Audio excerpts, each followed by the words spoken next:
Si se trata de abuso doméstico, cuando intentan hablar, es una estrategia muy rápida y efectiva decir, ella tiene problemas de salud mental, necesita ir a un hospital y necesita ayuda. Y funciona. Incluso he conocido a mujeres cuyos esposos convencen a los doctores diciendo, ella está muy enferma. Ella cree que la estoy maltratando. Ay, Dios mío. Y el doctor dice, eso es terrible. Ella necesita más tratamiento porque tiene que dejar de creer eso, porque claramente eres una persona muy buena. Entonces, cuando una mujer decide alzar la voz, ¿cómo pueden creerle? Lo primero que diría es, Dices que la forma más simple y rápida de dañarnos y silenciarnos a las mujeres es usar la psiquiatría en nuestra contra. Explícalo. esto surgió de trabajar realmente con mujeres que habían sido traumatizadas, mujeres que habían sido abusadas, y noté que muy rápidamente las enviaban con un doctor, las mandaban a un pabellón psiquiátrico, las llevaban a un hospital, y yo pensaba, esto no puede estar del todo bien. ¿Por qué cada mujer que acude a nosotras y nos dice, sabes, fui abusada de niña, fui violada, estoy escapando de la violencia doméstica, me están acosando, ¿por qué todas ellas serían enfermas mentales? ¿Por qué todas ellas necesitarían un hospital o un doctor? Y fue entonces cuando empecé a investigar la ciencia, la historia, las teorías, las estadísticas, y entonces pensé, esto es una estrategia, esta es una forma de callar a las mujeres. En realidad, no están enfermas mentalmente, no son trastornos de la personalidad, no son enfermedades dentro de su cerebro. Esta es una manera de silenciarlas. Entonces, explícame cómo esa estrategia se convierte en un mecanismo para silenciar a las mujeres. Cuando patologizamos a las mujeres y niñas, lo que estamos diciendo esencialmente es que todos sus síntomas o todo lo que sienten, todo lo que experimentan, en realidad está en su cabeza. Es una forma de locura, de trastorno mental, una enfermedad. Por lo tanto, nada de lo que digan es válido. Si dicen que han pasado por algo terrible, que actualmente están siendo abusadas, que las están acosando, que necesitan ir a la policía, que su familia las está maltratando, es una forma de decir, ¿eso es real? ¿O solo es cómo te sientes? ¿Estás exagerando? ¿Sabes? ¿Eres histérica? ¿Solo buscas atención? Es como ese nivel de manipulación hacia esa mujer. Y funciona muy bien porque puedes hacerlo de una manera muy sutil, como diciendo, pero ¿cómo está tu salud mental? ¿Cómo? ¿Has pensado en hablar con tu doctora? Ok, Vamos a hacer un poco de juego de roles entonces. ¿Cómo está la salud mental? Estoy batallando mucho porque tengo mucho trauma de mi infancia y cosas que me pasaron. Si yo te patologizara Sí, por favor. y si yo respondiera a esto sería como, bueno, pero el trauma está en el pasado. Y en este momento estás ansiosa, tienes ataques de pánico, te sientes deprimida todo el tiempo, sigues diciéndome que tienes pensamientos suicidas, eso es un trastorno de la personalidad, eso es trastorno límite de la personalidad. Así que estás usando el trauma como una excusa. Lo que necesitas aceptar es que tienes un trastorno mental y que necesitas recibir tratamiento, necesitas ayuda, necesitas escuchar lo que estamos diciendo. Toma las pastillas, haz la terapia, trabaja en ti misma. Wow, ajá. Así que eso entonces está negando todo lo que les pasó. Y eso es silenciarlas. Muy seguido, porque muchas de las mujeres con las que he trabajado en los últimos 16 años han pasado por esto. Lo que muy seguido dicen es que las llevan por un camino cada vez más psiquiátrico, más y más pastillas, más y más diagnósticos, pero nadie ha validado lo que les pasó. Y de hecho, cuando intentan mencionarlo, les dicen que solo quieren llamar la atención, o peor aún, que están mintiendo al respecto. Y que parte del trastorno mental es que crees que fuiste abusada. Eso no significa que fuiste abusada, no significa que te estén acosando. Crees que te están acosando, tienes delirios y es muy efectivo. Y si has visto a otra mujer pasar por eso, es menos probable que hables porque has visto que simplemente la silencian. Sí, y hemos visto eso también en casos públicos de gran repercusión. Me refiero a Britney Spears, Kesha, quiero decir, podría seguir, Lindsay Lohan, Demi Lovato, Miley Cyrus. Cuando algo les está pasando, cuando están tratando de decirnos que algo anda mal, es una estrategia muy rápida y efectiva decir, ella tiene problemas de salud mental, ella necesita ir a rehabilitación o necesita ir a un hospital y necesita recibir ayuda, y funciona. El público lo cree, toda la familia colabora con eso, y todos pueden ignorar lo que sea que estaban tratando de decirnos. Muy bien, eso fue solo una de las cosas controvertidas que dijiste. Tengo muchas más cosas controvertidas que has dicho. Y hablas de esto tan bien en tu libro, que realmente esta es la guerra contra las mujeres, que las cosas que enfrentamos todos los días, que cuando intentamos buscar ayuda, en realidad termina siendo perjudicial para nosotras las mujeres. Así que me encantaría profundizar en un par de cosas y luego dar quizá algunos consejos y herramientas sobre cómo puedes combatir este tipo de silenciamiento de las mujeres. Así que, bueno, Muy bien, vamos a entrar de lleno. está bien. Entonces, las mujeres y niñas que denuncian abuso son vistas como objetos sexuales y que se lo merecen o que lo pidieron, y luego, en cuanto hablan de ello, son desacreditadas de inmediato como psicópatas o enfermas mentales. De hecho, hubo un caso en el que una mujer australiana fue internada en un hospital psiquiátrico por denunciar a su acosador ante la policía. Es cierto. De hecho, hubo dos casos bastante conocidos de los que hablé en mis redes sociales. Y uno de ellos fue el de una joven que estaba absolutamente segura de que había alguien viviendo en su ático. Completamente segura. Alguien se había metido en el ático. Podía escucharlo y lo reportó varias veces y pidió, ya sabes, ¿puede alguien revisar el ático, por favor? Definitivamente hay alguien viviendo ahí arriba. Y en cambio, cada vez que se presentaba ante la policía, la veían cada vez más delirante y finalmente la internaron involuntariamente. La internaron en un hospital psiquiátrico y la consideraron psicótica, sufriendo de delirios psicóticos. Y luego, un día, sus vecinos vieron a un hombre saliendo de su techo y llamaron para reportarlo, diciendo que había un hombre en su techo. Así que para mí, como psicóloga, veo un caso así y pienso, ok, ¿cuál fue la ciencia detrás de su diagnóstico? ¿Dónde está nuestra base de evidencia para decir que ella es delirante? ¿Dónde está nuestra base médica y científica para que esté encerrada en un hospital en este momento? ¿Sigue ella en el hospital ahora? Ahora ya no lo está, Ay, Dios mío. pero en ese momento sí lo estaba. Entonces, otro caso, de hecho tengo otro ejemplo de esto, pero del Reino Unido, hubo un caso en Inglaterra. Estábamos trabajando con la policía. Hacemos mucho trabajo de capacitación, como entrenar a detectives y policías en este tipo de cosas, ¿verdad? Entonces estábamos dando algunos consejos a los detectives y uno de ellos se nos acercó al final de la sesión y dijo, mira, necesito hablar contigo sobre un caso que me preocupa. Así que le dije, está bien, perfecto. Y el caso que nos describieron era el de una mujer que había estado reportando que su esposo, quien era doctor, le estaba inyectando algún tipo de sedante o droga y luego la estaba violando y ella había ido con la policía. La policía lo había tomado en serio. Oh, qué bien. La detective sentía que este era un caso realmente sólido. Sí, lo sé, nosotras decíamos, esto es... Sí, yo decía, no juntaron sus historias, ¿ok? Sí, así que nosotras dijimos, está bien, caso sólido. Y la detective dijo, sí, iba muy bien. Y ella es una muy buena testigo. Estamos reuniendo todas estas pruebas. Y ella dice, pero sabes, el problema es que hace muy poco ha quedado profundamente traumatizada y dijo que empezó a sentirse suicida. Así que nuestra fuerza policial, nuestra política es que tenemos que enviarla a un equipo de salud mental, a un psiquiatra, tenemos que referirla. Y entonces ella dijo que la enviaron a los servicios de salud mental y la evaluaron y luego le escribieron a la policía diciendo que nada de esto está pasando. Ella está delirando, está psicótica, ninguna de estas cosas ha pasado. Y el detective vino con nosotros y dijo, ¿qué evidencia tienen para decir eso? Porque solo la han visto una vez. Estamos investigando el delito y creemos que sí ocurrió, pero ahora tenemos a un psiquiatra en el expediente diciendo que esto nunca ha pasado y que de hecho esta mujer está psicótica, está delirando. Nunca ha sido violada y nadie le está inyectando nada. Así que no es que la policía no le creyera. El problema era que la policía se enfrentó a una situación porque tenían materiales de terceros, registros del NHS, registros médicos que decían que esta mujer es delirante y que esto nunca le ha pasado. Entonces el detective vino con nosotras y nos preguntó, ¿cómo establecieron que ella es delirante? ¿Le hicieron una tomografía cerebral? Exacto. Exacto. Esa literalmente iba a ser mi siguiente pregunta. Sí, ¿qué pruebas le hicieron para demostrar que ella tenía delirios? Y tuvimos que sentar al detective y decirle nada. No hay pruebas para los delirios, no hay escaneos cerebrales, no hay análisis de sangre, no hay nada. Esa es la opinión profesional de ese practicante en particular. Y esa opinión se mantiene. Dios.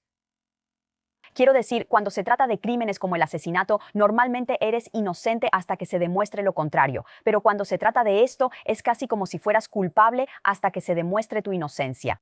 Sí, curiosamente, sabes, acabas de mencionar el asesinato. Una de las cosas que realmente vemos con la patologización, que es este proceso de presentar a alguien como mentalmente enfermo, es que en los casos de asesinato ves la patologización del agresor, Sí, correcto. pero de una manera que los defiende. Correcto. Así que la salud mental puede usarse para desacreditar a la víctima y al mismo tiempo para defender al agresor. ¡Ay, Dios! Ujú.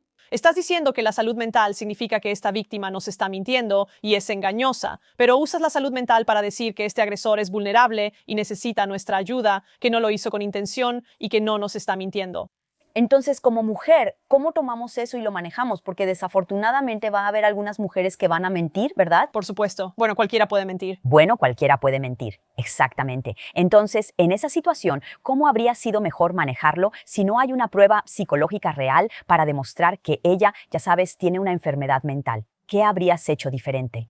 Entonces, el problema con eso es que en nuestros sistemas judiciales, Tribunal Penal, Tribunal de Familia, Reino Unido, Estados Unidos, en todo el mundo, el peso de la psiquiatría, en mi opinión, es demasiado grande. Interesante. ¿Y por qué piensas eso? ¿Porque tiene tanto peso que ahora a la víctima no se le cree?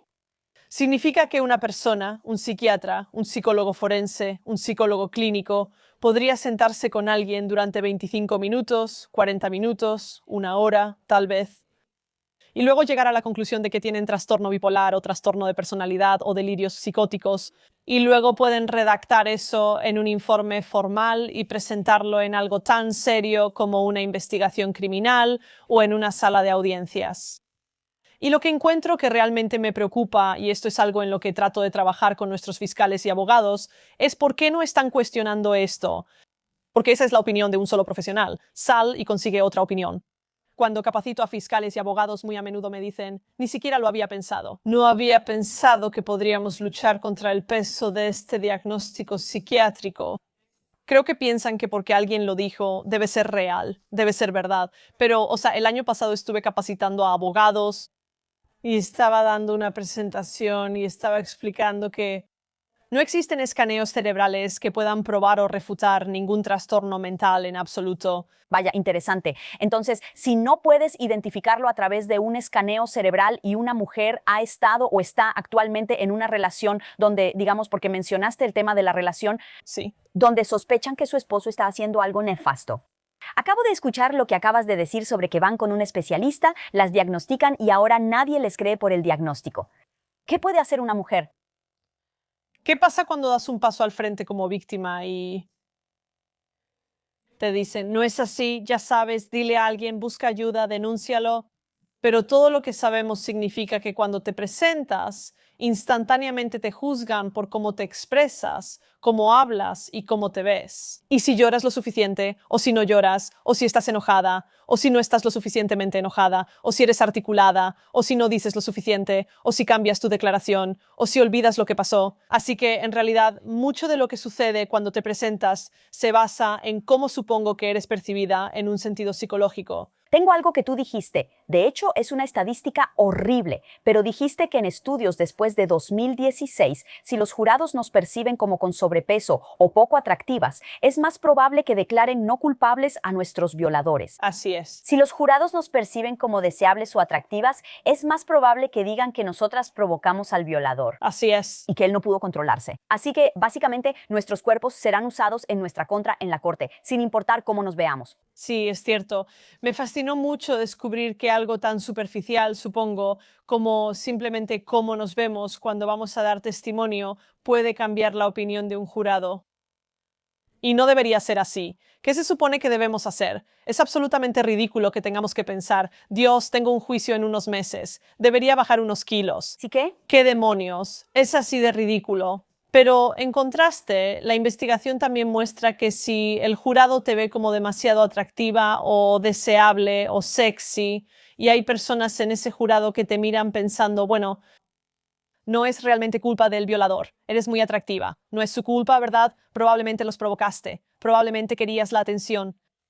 Pero si el jurado está ahí viéndote como alguien con sobrepeso, poco atractiva para ellos, indeseable, hemos visto que los jurados tienen estas ideas donde te miran mientras estás ahí contándolo todo, pensando, ¿pero por qué te habría violado él? ¿Quién te violaría? Y que eso es asqueroso. Sí. Por eso tenemos tantos debates sobre si los jurados realmente funcionan. ¿No hay como un programa de televisión en Inglaterra? Escuché recientemente que tienen 2 jurados y les muestran un caso real. Y es algo así como que el 80 o 90% de las veces los jurados nunca llegan realmente a la misma conclusión. No, es aterrador, ¿verdad? Eso es horrible. Y es un programa de televisión en Inglaterra. Pero ¿sabes a qué se relaciona esto? Eso es igual en psiquiatría. Si mandas a una mujer a 5 psiquiatras, obtendrás 5 respuestas diferentes. Oh, cierto.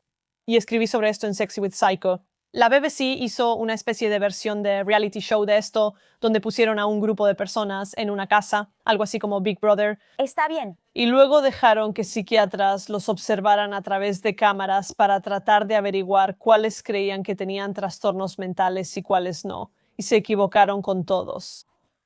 Dios. Bueno, entonces ayúdame a entender por qué mucho del juicio, especialmente en los tribunales que he escuchado en los jurados, en realidad viene de mujeres hacia mujeres. Y entonces, incluso en el caso de Didi, había 8 hombres y 4 mujeres. Y mucho de eso porque yo pensaba, ¿por qué no habría más mujeres? Y no recuerdo exactamente, pero un experto básicamente dijo que en realidad las mujeres son más duras con otras mujeres. Sí, por la misoginia internalizada. Explica eso. La conversación sobre la misoginia se ha centrado en la misoginia de los hombres, ¿verdad? Pero nosotras también crecimos en una sociedad misógina, lo que significa que también somos misóginas. Las mujeres odian a otras mujeres. Las mujeres abusan de otras mujeres. Las mujeres intimidan a otras mujeres. Las mujeres se destruirán entre sí por cualquier cosa. Y esa es la conversación que no queremos tener, porque ciertas voces influyentes sienten que eso diluye la conversación sobre la misoginia de los hombres. Y es lo mismo con los psiquiatras y psicólogos. De hecho, si pensamos en la disciplina, psicología, psiquiatría, salud mental, terapia, consejería, están conformadas mayoritariamente por mujeres. La mayoría de quienes trabajan en esos campos son mujeres. Así que si te van a patologizar o te van a medicar o te van a hacer dudar de tu propia realidad o te van a descartar, probablemente será por una mujer. Y eso se siente casi como la mayor trampa de todas, porque voy a ser muy honesta. Es más probable que confíe en una mujer que en un hombre. Y creo que eso es, incluso cuando pienso en Ghislaine Maxwell o, ya sabes, Fred y Rose West con Rose, creo que mucha gente confiaba en las mujeres y eso se convirtió en el mayor engaño de todos. Sí. Creo que es muy importante que hablemos sobre las delincuentes femeninas. Y cuando yo estaba muy involucrada en círculos feministas, eso era algo que realmente no se suponía que debíamos hacer. Y no es que te digan que no lo hagas. Es más bien que cuando empiezas a tener estas conversaciones sobre mujeres abusadoras, mujeres agresoras, mujeres violentas, ya sabes, mujeres que abusan de sus hijos, mujeres que acosan, porque las acosadoras en realidad tienen más probabilidades de acosar a otras mujeres. ¡Ay, Dios mío! ¡Ay! No, hombre. Huh. Era algo que ya sospechaba desde hace tiempo, porque cuando vemos a los acosadores hombres, ellos suelen perseguir a mujeres, ¿verdad? O sea, en su gran mayoría, son mucho más peligrosos. Es más probable que cometan homicidio y ya sabes, ese tipo de cosas que las mujeres. Sí. Pero lo que realmente me interesaba era que en todos los casos que analicé, ya sabes, la gran mayoría, creo que fue como el 87% de ellos, eran mujeres acosadoras, estaban acosando a mujeres, no estaban acosando a hombres. Wow. Me estoy imaginando como atracción fatal. No es una forma común de acoso femenino, ya sabes, en realidad. Ir tras exparejas y hombres que les interesan no es nada común. Entonces están acosando a otras mujeres. Normalmente hay una razón. ¿Es por celos o por...? Sí, lo es. Así que empezamos esta conversación hablando sobre la misoginia internalizada y luego, cuando ves las motivaciones de las acosadoras y el hecho de que ellas atacan a mujeres, cuando analizas su psicología, lo que verás son cosas como envidia, celos, resentimiento y luego un deseo de destruir a la otra mujer. Como que de alguna manera quieren verlas sufrir, quieren ver cómo sus vidas simplemente se desmoronan, ¿sabes? Y así, en el caso de las acosadoras, la investigación muestra que es probable que participen en algo llamado acoso por resentimiento, que es cuando creen que tienen un resentimiento contra su víctima, así que piensan que su víctima les hizo algo malo de alguna manera y que merece lo que le va a pasar. Así que la mujer no está interesada en ellos, quiere destruirlos. ¿Cómo es esa frase? No hay nada como una mujer despreciada o algo así. No hay infierno como la furia de una mujer despreciada. La furia de una mujer despreciada. Sí. Entonces, ya que estamos hablando de acoso, ¿cuál es la razón principal por la que los hombres acosan a las mujeres? ¿Es por celos, posesión, ese tipo de cosas? La mayoría de los casos de acoso por parte de hombres está relacionada con el control coercitivo, la violencia doméstica. Exacto. Entonces, está relacionado con la pareja. Parejas, exparejas, conocidos con los que tal vez han salido un par de veces. Es como acoso por creerse con derecho sobre ti. Es como, tengo derecho a ti, harás lo que yo quiera, no vas a ver a otra persona. Si yo no puedo tenerte, nadie puede tenerte. ¿Y qué probabilidad hay de que una vez que alguien empieza a acosarte, eso escale aún más a algo más físico?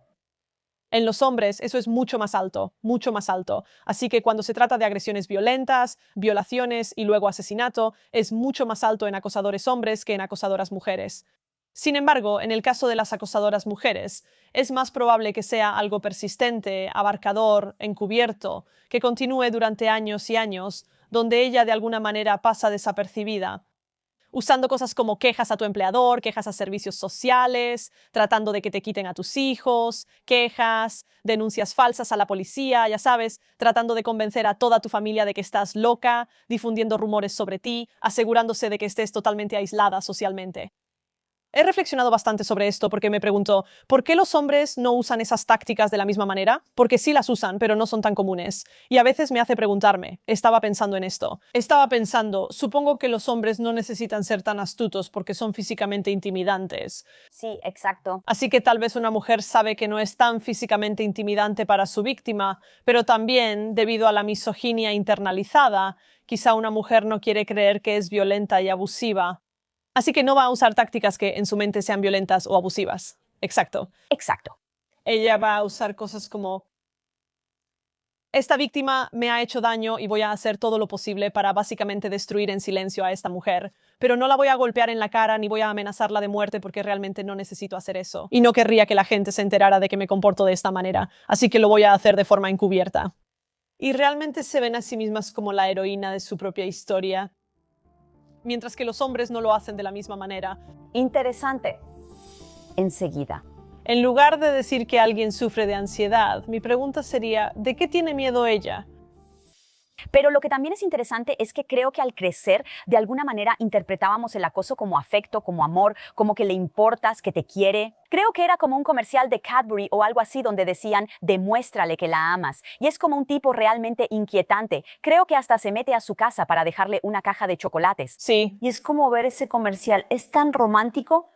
Así que he estado hablando de esto durante años porque una de las cosas que les enseño a los policías, trabajadores sociales y otros profesionales es sobre la cosificación y la romantización del abuso, ¿verdad? Y siempre les doy el ejemplo de las comedias románticas y las películas para chicas. Si lo piensas bien, te lo voy a arruinar ahora.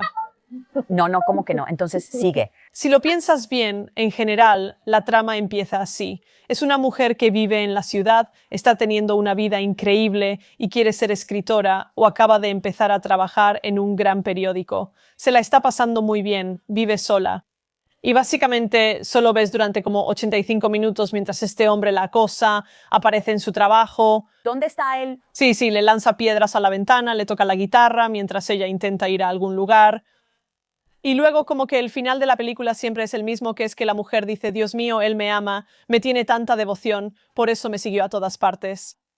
Y luego te dicen, como que te alimentan con esta narrativa social de que ¿a poco no es lindo eso? Mira, hay una gran diferencia entre la fantasía y la realidad de las cosas, ¿verdad? O sea, hice una entrevista con una ex trabajadora sexual y ella decía, mira, las mujeres tienen fantasías muy locas y pueden ser como fantasías de violación. Perdón, no quiero detonar a nadie, pero ella decía, La gente puede tener fantasías. sí, y ella decía, pero eso no significa que realmente lo quieran. Así que hay una gran diferencia entre que una mujer tenga esa fantasía en su cabeza y luego la realidad. Y entonces cuando piensas en estas películas es como, esa no es la realidad, esa es la fantasía de cómo se ve el acoso. Pero la realidad de cómo se ve el acoso es abuso físico y asesinato.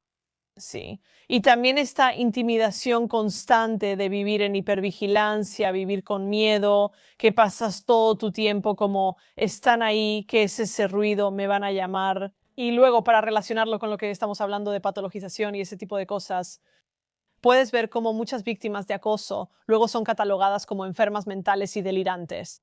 Así que muchas víctimas de acoso con las que he trabajado muy a menudo comienzan su historia diciendo, sé que esto suena loco, pero ¡Wow! saben que existe la posibilidad de que nadie les crea. Muy bien, ahora pasemos a la siguiente cita realmente desgarradora y polémica. Es poco confiable, se ha autolesionado, es autista, es manipuladora, es bipolar, es reservada, tiene trastorno límite de la personalidad, está loca. Esto es básicamente el estereotipo de la mujer loca que protege a los hombres abusivos. Sí, así es. Y hemos hecho esto durante siglos y funciona de maravilla. Esa es una de las razones por las que nunca vamos a enfrentar realmente la violencia masculina y la violencia contra mujeres y niñas. Es porque todos esos tópicos, todas esas descripciones que acabas de mencionar, las hemos estado usando desde hace como 150 años. Ya sabes, las mujeres están locas, son histéricas. Sí, explica, ¿no era por eso que nos sacaban el útero que hacían la histerectomía? Por eso nos sacaban el útero, porque la creencia original era que nuestro útero nos hace inherentemente locas. Perdón, suena tan cómicamente ridículo porque es tan absurdo. Perdón, continúa. No, sé que suena ridículo, pero la historia de esto en realidad es muy importante. Así que la creencia era que las mujeres y los hombres son biológicamente diferentes en el sentido de que las mujeres tienen el sistema reproductivo femenino. Así que los médicos hombres de esa época decían algo así como, bueno, la razón por la que las mujeres están tan locas y no nos escuchan y son insanas y emocionales es porque tienen un órgano que nosotros no tenemos. Así que eso debe ser lo que lo causa. Así que la creencia era de dónde viene el síndrome del útero errante, que el útero se desconecta y flota por nuestro cuerpo No. y ataca nuestro cerebro No. y nuestro corazón y nuestros pulmones y nos vuelve locas. Esa era la creencia. Así que la creencia era, podría meterme en cosas realmente raras aquí, pero esa era la creencia. O necesitas quitar el útero completamente, así que hacer una histerectomía, o necesitabas poner incienso entre las piernas de la mujer, debajo de su vagina, y dejar que el humo como que entre en ella. Y eso haría que el útero volviera a su posición correcta y dejaría de volverla loca. No. Y de hecho, doctores reales hacían eso como tratamiento. Las mujeres han pasado por cosas muy locas. Y por eso lo llaman histeria. Ajá. Está bien. Y por eso también decimos cosas como que estaban histéricas, lloraron histéricamente. Estamos hablando de la locura femenina. Pero aquí está el asunto. Yo también caigo en la trampa. Todos lo hacen. Es algo fácil cuando ves a alguien comportándose de manera errática decir, ella está loca. O sea, diría lo mismo de un hombre, pero aún así es bastante fácil desestimarlo como locura. Sí, por supuesto. Entonces, en realidad decir, bueno, espera, probablemente eso vino de un trauma que ella experimentó de esta manera y ahora está saliendo en este tipo de comportamiento. Sí, por supuesto. Pero mucha gente comete el error de mirar a alguien y pensar, ¿cuál es el trauma que está causando este comportamiento? Muy a menudo no encontrarás una sola cosa grande, serán experiencias acumulativas, sabes, podría ser mucho, mucho estrés, podrían ser múltiples experiencias angustiosas, podrían ser cosas a largo plazo como microagresiones por racismo todos los días, ya sabes, ese tipo de cosas donde no hay un gran trauma, no vas a encontrar un accidente automovilístico, no vas a encontrar una violación, no vas a encontrar una experiencia cercana a la muerte, pero lo que sí vas a encontrar son años y años y años de estrés. Y entonces las personas desarrollan respuestas al trauma, mecanismos de afrontamiento, respuestas emocionales, respuestas de comportamiento, respuestas fisiológicas, cosas como el síndrome de intestino irritable, que se les cae el cabello, palpitaciones, ataques de pánico. Y entonces, obviamente, todos los demás los miran y dicen, ¿qué demonios les pasa? Como si claramente hubiera algo mal ahí. Mientras que yo los veo y digo, no, tiene que haber algo que les está causando angustia. Y dicen algo como, ella sufre de ansiedad. Lo sé. Yo no uso ese lenguaje. Sé que no usas ese lenguaje. Explícame por qué. Así que, en lugar de decir que alguien sufre de ansiedad, mi pregunta sería, ¿de qué tiene miedo ella? Porque decir que ella sufre de ansiedad lo coloca dentro de su mente. Hay algo fundamentalmente mal con ella. Ella tiene ansiedad. No, ella tiene miedo. ¿De qué tiene miedo? Lo decimos sobre nosotras mismas. Nos patologizamos todo el tiempo.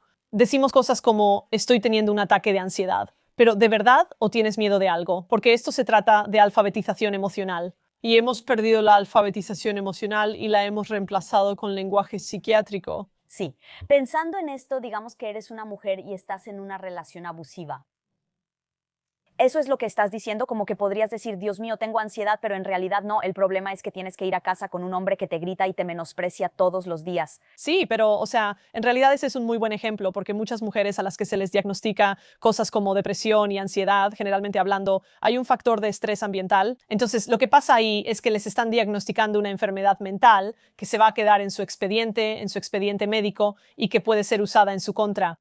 Entonces ellas piensan, ¿por qué no puedo lidiar con esto? Mi ansiedad está empeorando, mi depresión está empeorando, pero en realidad nadie las está ayudando con el factor de estrés ambiental. Así que si se trata de abuso doméstico, las están dejando en una situación de abuso doméstico mientras un doctor les aumenta la dosis de medicamentos para la ansiedad. Oh, ajá. O si significa que realmente fueron agredidas físicamente, atacadas y violadas y luego les dicen, aquí tienes otra pastilla. Eso no está funcionando. Vamos a aumentarlo 10 miligramos y ver si eso ayuda. No va a ayudar. Lo que estamos haciendo es adormecer a las personas y dejarlas en situaciones horribles. O como si te estuviéramos adormeciendo para que te calles al respecto, para que dejes de venir e intentar contarle a la gente lo que te está pasando. Trabajo con víctimas de todo el mundo que me dicen que, bueno, intentaron decirle a su doctor que estaban siendo abusadas y luego intentaron decírselo a esta persona e intentaron decírselo a esta otra persona. Solo aumentaron y aumentaron y aumentaron mis medicamentos hasta el punto en que era como un zombie. Entonces simplemente dejé de contarle a la gente. Y en esas situaciones, ¿por qué crees que las mujeres siguen el consejo del doctor aunque subconscientemente puedan saber, espera un minuto, esto no está bien? Parte de eso tiene que ver con la autoridad, porque estamos en situaciones donde confiamos en los doctores y confiamos en las personas a las que vamos y, ya sabes, les pedimos consejo. ¿Es más probable que las mujeres hagan eso? Sí, estadísticamente es más probable que las mujeres vayan al doctor. También es más probable que acepten un diagnóstico y que acepten tomar medicamentos. Ser mujer se correlaciona con casi todos los trastornos mentales en el DSM. Wow. Así que cientos y cientos de trastornos mentales. Es más probable que te diagnostiquen si eres mujer. Parte de eso se debe a la misoginia médica de la que hablamos, pero también es porque las mujeres son más propensas a ir y decir, creo que hay algo mal conmigo, más que los hombres.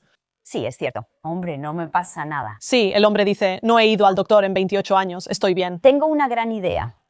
Dios, está bien. Pasemos al siguiente entonces. Las mujeres eran internadas en manicomios por cualquier cosa que los hombres consideraran remotamente ofensiva, así que la psiquiatría históricamente castiga a las mujeres que no se conformaban. Sí, eso es cierto. Cuando ves la historia de la psiquiatría, sabes, podías ser internada en un manicomio como mujer solo por saber leer. Así que si leías demasiados libros, ¡Guau! si tenías opiniones políticas, podían internarte y llevarte a un manicomio.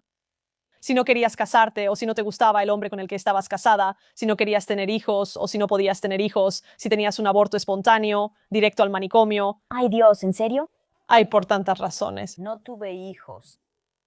Si tu hermano, tu papá o tu esposo decidían que simplemente no les caías muy bien, podían internarte en un manicomio. Ay, Dios mío. Había muchas mujeres en manicomios, también muchas chicas adolescentes en manicomios, por su comportamiento, como si sus papás simplemente dijeran, ¿Eso sigue pasando ahora? hasta cierto punto. Te voy a dar un ejemplo. Hace años yo trabajaba en un centro de referencia para víctimas de agresión sexual, o sea, en un centro de violencia sexual. Y una de las mujeres que acudía con nosotras, ella muy lentamente empezó a revelar que en realidad su esposo la estaba violando, pero su esposo la había estado llevando al doctor durante años, sentándose a su lado, siendo el buen esposo, diciendo cosas como, ella realmente está luchando con su salud mental. ¿Sabes? Realmente me preocupa que ella tenga algún problema de salud mental sin diagnosticar. Él logró que le dieran un diagnóstico y controlaba su medicación, así que cada 6 o 12 meses él iba a la revisión. Decía, no está funcionando. Realmente creo que ella necesita más medicación, ¿verdad? Ay, Dios. Mierda. Entonces ella va al doctor. Él la está violando. Él dice que algo está mal con ella y ella está desconectada de sus acciones y en realidad cree lo que él dice. Sí. Muchas mujeres han pasado por eso. Es muy común. Incluso he conocido a mujeres cuyos esposos convencieron a los doctores de someterlas a terapia electroconvulsiva, así que les hicieron TEC. Ya sabes, un tratamiento muy, muy serio por el que tuvieron que pasar, donde era su esposo, quien decía, ella está tan enferma, ella cree que la estoy maltratando. Ay, Dios mío. Y el doctor dice, eso es terrible, ella necesita más tratamiento porque tiene que dejar de creer eso, porque claramente eres una persona muy buena. Sí, de nuevo, volvemos al mismo punto. ¿Qué base científica hay ahí? Porque lo que estamos haciendo entonces es escuchar a este abusador decir que esta mujer está loca y que necesita tratamiento hospitalario, y luego el doctor está ahí sentado diciendo, sí, él tiene razón. Básicamente acabamos de ser manipuladas por un abusador y ahora una mujer está en el hospital. ¿Sabes? Muy bien. Supongamos que una mujer está escuchando ahora mismo. ¿Qué puede hacer para no caer en eso? Hay muchas cosas que les enseño a las mujeres, así que digo, Dios, hay tantas. Así que diría que lo primero es dejar de usar un lenguaje patologizante sobre ti misma. Deja de decirte a ti misma, Dios, estoy tan loca, o estoy mal de la cabeza, o estoy teniendo una crisis mental. Estoy tan paranoica, soy paranoica, porque te estás alimentando la narrativa de que tienes una enfermedad mental y que no conoces tu propia mente y que no eres creíble. Y en cuanto alguien se dé cuenta de eso en ti, lo va a aprovechar. Sabes, podría ser tu jefe, podría ser una nueva pareja, podrían ser tus papás abusivos, podría ser cualquiera. Pero cuando te patologizas a ti misma, lo que le estás diciendo a tu cuerpo y a tu mente es, soy inestable, estoy loca, dudo de mi propia realidad, ni siquiera me creo a mí misma, ¿verdad? Así que estoy tratando de que tantas mujeres como sea posible entiendan que accidentalmente han sido condicionadas por la sociedad para adoptar un lenguaje psiquiátrico sobre sí mismas. Déjenlo, por el amor de Dios. Dejen de llamarse locas, no están locas, ¿de acuerdo? Ese es el primer punto. Lo segundo es que tengas cuidado con cualquier pareja que intente convencerte de que estás enferma mentalmente, porque ahí hay algo que no está bien. Déjame hacer de abogada del diablo. Hay una mujer que realmente sí tiene problemas de salud mental y su esposo lo nota y de verdad está tratando de ayudarla. Dependería del lenguaje. Por ejemplo, si solo puedo usar esto en mis relaciones y con mi pareja, no le diría, tienes problemas de salud mental. Hay algo fundamentalmente mal con tu cerebro. Sería más bien, ¿estás bien? ¿Te está pasando algo? ¿Por qué te sientes así? Esa pareja está validando su sufrimiento. Entonces, digamos el ejemplo que das. Ese esposo está diciendo, ¿sabes qué? No estás bien y no has estado bien desde hace mucho tiempo. ¿Eso es lo que pasó? ¿Pasó algo en el trabajo o pasó algo que yo no sepa? ¿Qué te pasa? Háblame, ¿sí? Ahora, lo realmente interesante de eso es que para muchas mujeres eso es justamente lo que necesitan. Necesitan validación, necesitan a alguien que se siente, les preste atención y luego les pregunte, ¿qué te pasa? Porque al final, incluso las mujeres que reciben un diagnóstico y terminan en terapia, eso es básicamente lo que sucede en la terapia en realidad. Ah, sí. Es validación, escuchar, confianza y luego procesar lo que realmente siente. Entonces, obviamente, tienes a las parejas que están tratando de ser lo más solidarias posible, pero el único lenguaje que tienen es el lenguaje psiquiátrico porque es todo lo que han escuchado. Sí, y ahora especialmente también con las redes sociales. Así que están diciendo cosas como, tal vez eres bipolar, amor, ¿sabes a lo que me refiero? O sea, eso no ayuda, pero no lo dicen con mala intención, o psicosis. Sí, pero no lo dicen de una manera abusiva. Cierto. Espera. Pero desafortunadamente, debido a lo común que es el abuso, ¿sabes? Si piensas que 1 de cada 3 mujeres es víctima de violencia doméstica, Eso es una locura. 1 de cada 3. 1 de cada 3 es una estimación conservadora. Probablemente sea más bien 1 de cada 2. ¿Cuántas personas no lo admiten? Por supuesto. Y si vemos la estadística global, 1 de cada 3 mujeres será violada o se intentará violarla en su vida. Eso significa que estadísticamente tenemos millones y millones de agresores en nuestra población y es como sí, entonces ¿cuántos agresores hay? Es como, Cuando piensas en cuántos hombres has conocido o cuántos hombres conoces. si solo hablamos de Gran Bretaña, 1 de cada 5 adultos británicos dice que fue abusado en su infancia, según nuestras estadísticas nacionales. Así que si piensas en una calle, eso es 1 de cada 5 casas en una calle. Ay, mierda. Están abusando de sus hijos ahora. A veces pienso que las personas no quieren reconocer qué tan comunes son estos comportamientos humanos. La gente quiere verlos como monstruos. Quieren que los abusadores, acosadores y violadores sean como monstruos que puedes identificar en la sociedad, que casi puedes señalar en una multitud, como ese es uno malo, ese, ya sabes, ese es un violador, puedes decir por la forma en que camina que es un golpeador de esposas o lo que sea. No. El tema del abuso sexual realmente me afecta cuando escucho la estadística de 1 de cada 3. Y como dices, probablemente sea incluso peor que eso. Creo que es más alto, sí. Y luego cuando lo aterrizas en la realidad de que es tu vecino, es el lechero. Es tu hermano. Es como que esta es la parte que la gente no quiere hacer. Porque todos dicen, es tu vecino, es el tipo de enfrente, no, son nuestros papás, son nuestros hermanos, son nuestros hijos y es nuestro mejor amigo. Estas son personas a las que no queremos mirar. No solo las personas que decimos, bueno, es el lechero, sí. Las personas a las que no queremos mirar, tienes toda la razón. Muy bien, ahora voy a pasar a otra de tus citas locas. Esto en realidad es un poco interesante. Es una especie de giro de algo que ya dijiste. Incluso se está animando a las mujeres a llamarse a sí mismas locas y a asumir la identidad de la exnovia loca. Y aquí es donde la cultura sexualiza a las mujeres inestables. Bien, cuando escribí Sexy pero psicópata, una de las cosas que me interesaba y el punto que trataba de transmitir en el libro, uno de los puntos era que se ha creado como esta narrativa cultural alrededor de eso. Ser como atrevida y genial para que digamos, soy una psicópata. Y hay como camisetas que dicen bipolar. Dios, no, no lo son. ¿Cómo no has visto esto? Está en todas partes. Para empezar, comencemos con la sexualización de esto, porque si piensas en como la típica ex sexy loca, Sí, ¿cuál era la película con Sharon Stone? bajos instintos. Bajos instintos. Así que bajos instintos. Sí, Es básicamente eso, ¿verdad? Ella es súper sexy y la han hecho parecer un poco psicópata. pero también Harley Quinn Oh, sí. del universo de DC, ¿verdad?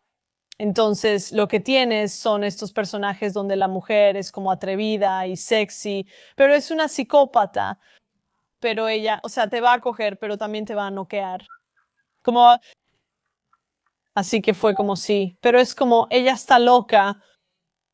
Entonces, ¿por qué eso la hace sexy? Y eso fue lo que hizo que yo me interesara en esto. Yo estaba como, espera un minuto, espera un minuto, espera un minuto, porque básicamente estamos diciendo, ella tiene un trastorno mental y entonces la encuentro sexy. ¿Qué está pasando ahí con los hombres? Y cuando investigas y ves la teoría sobre esto, ves las respuestas de los hombres porque los han entrevistado sobre eso, porque ellos encuentran a las mujeres con ciertos trastornos psiquiátricos, los llamados son más sexys que las mujeres que no los tienen, y los hombres te dirán que es porque tienen menos inhibiciones en la cama. Literalmente estaba a punto de decir, seguro que es por lo salvaje en la cama. Exacto. Así que esta percepción es como, bueno, ella tiene problemas de salud mental y por lo tanto es como atrevida, ella está desinhibida, pero también, desafortunadamente, ella es percibida como vulnerable y que los hombres pueden simplemente usarla, aprovecharse de ella y hacer lo que quieran porque nadie le va a creer cuando después salga y diga, bueno, en realidad él fue muy abusivo. Porque dirán, sí, pero tú hiciste esto, tú hiciste aquello. Sí, como tú lo querías, ¿de qué hablas? Y luego cuando ella dice, no, te aprovechaste de mí o me has tratado muy mal durante los últimos 12 meses, y ellos como que responden, ese es tu problema de salud mental, nena. Bueno, fue como toda la mierda que le hicieron a Cassie, ¿verdad? En el juicio de Didi. 100%. Era como, bueno, si le mandaste un mensaje a este tipo después, entonces seguro que no te estaba abusando. Es como, no entiendes ni madres. Absolutamente, control coercitivo entonces, desafortunadamente. Lo sé. Enseguida. Mucha de la investigación en realidad muestra que hay prejuicio contra la víctima, pero hay una conexión emocional con el agresor. Wow, di eso de nuevo. Entonces, esta narrativa de que es como cool ser, cuál es la que sigo viendo. Hay estas camisetas que siguen apareciendo en mis redes sociales. Dicen cosas como loca o linda pero loca, sexy but psycho. Las he visto todas.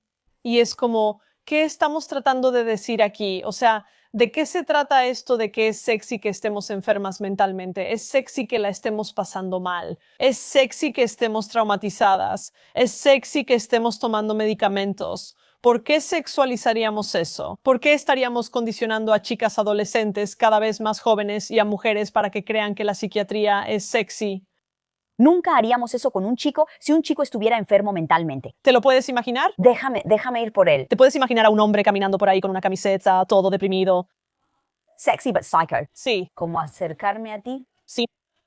Muy bien. Básicamente se está volviendo perjudicial para nosotras las mujeres incluso sentirnos sexys porque esas dos identidades se están fusionando en una sola. Sí, exactamente. O sea, ¿por qué tenemos que ser como locas para ser sexualmente deseables? Sí. O sea, ¿por qué no puedes simplemente tener sexo increíble que sea consensuado? Sí. La mayoría de nosotras estamos teniendo, Eso es pegadizo. es como, eso es aburrido. Es súper consensuado. Es una camiseta. Sí. Muy bien, ahora continuando. Puedes ser sexy o sexy pero loca. Así que esta es una contradicción central que enfrentan las mujeres. Vas a ser sexualizada como mujer, tanto por hombres como por mujeres, porque las mujeres se sexualizan entre sí debido a la misoginia internalizada. Los hombres nos sexualizan por la cosificación. Así que el elemento sexual también entra en la psiquiatría porque, ya sabes, durante años podías ser internada y diagnosticada con trastornos mentales como mujer si tenías demasiado sexo o si tenías demasiado sexo casual. ¿Demasiado sexo? Dios. Lo cual es interesante porque también te podían internar por no tener sexo como mujer. O sea, si no le dabas suficiente sexo a tu esposo, él podía simplemente internarte en un manicomio. Pero si tienes demasiado sexo, especialmente si eres bisexual, como mujer, Ah, ¿en serio? Entonces, ¿cómo sucede eso, digamos, cuando intentas alzar la voz, verdad? Porque todo esto se trata de que cuando las mujeres intentamos alzar la voz, nos silencian con estas etiquetas, con estas ideas tóxicas. Cuando una mujer realmente intenta hablar en esas situaciones, ¿qué dicen? O sea, ¿cómo pueden creerle? sé que esto va a sonar como muy irritante, así como estoy respondiendo estas preguntas, pero no se trata de lo que ella pueda hacer para que le crean, porque cuando ves todos los diferentes factores que pueden usarse en nuestra contra, si tú y yo, por ejemplo, hiciéramos un experimento social y nos presentáramos de dos maneras completamente diferentes y contáramos la misma historia de que, no sé, ambas acabamos de ser agredidas o acosadas sexualmente en la calle, la gente aún encontraría fallas en ti y en mí, aunque ambas nos presentáramos de maneras diferentes. Así que realmente no hay una forma en que una mujer tenga más probabilidades de que le crean. Y te voy a dar un ejemplo de lo que quiero decir con esto. Pensarías, ¿no? Que le dirías a una mujer como, tal vez, el consejo que yo daría es como, mantente tranquila, sé concisa, sé articulada, no llores demasiado, no te enojes con el oficial de policía, apégate a los hechos, o lo que sea que pienses que sería el consejo. Pero luego he entrenado a detectives que dirán, sí, entrevisté a una mujer la otra semana que dijo que había sido violada y estaba demasiado tranquila, demasiado elocuente, demasiado amable, no lloró lo suficiente. Entonces no pudo haber sido real. Sí, entonces dicen, no está lo suficientemente traumatizada. Obviamente es una mentira.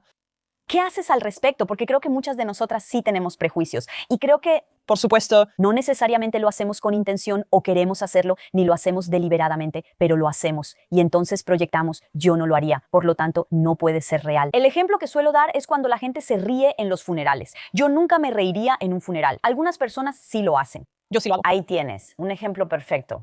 Así que puedes imaginar que estamos en un funeral, estoy sollozando. Y tú piensas, la mayoría de la gente diría, bueno, ella debe ser una psicópata, o no le importa, o está feliz de que estén muertos, simplemente basándose en nuestras expresiones en ese momento. Así es, porque reírse en situaciones realmente sombrías, aterradoras y traumáticas en realidad es una respuesta al trauma, Sí, exactamente. una respuesta al trauma muy común. Pero la gente no lo espera. Así es. No lo piensan. Así que ahora piensa en cuando alguien dice, oye, él abusó de mí o lo que sea, y su propio sesgo está pintando una imagen. No, así es.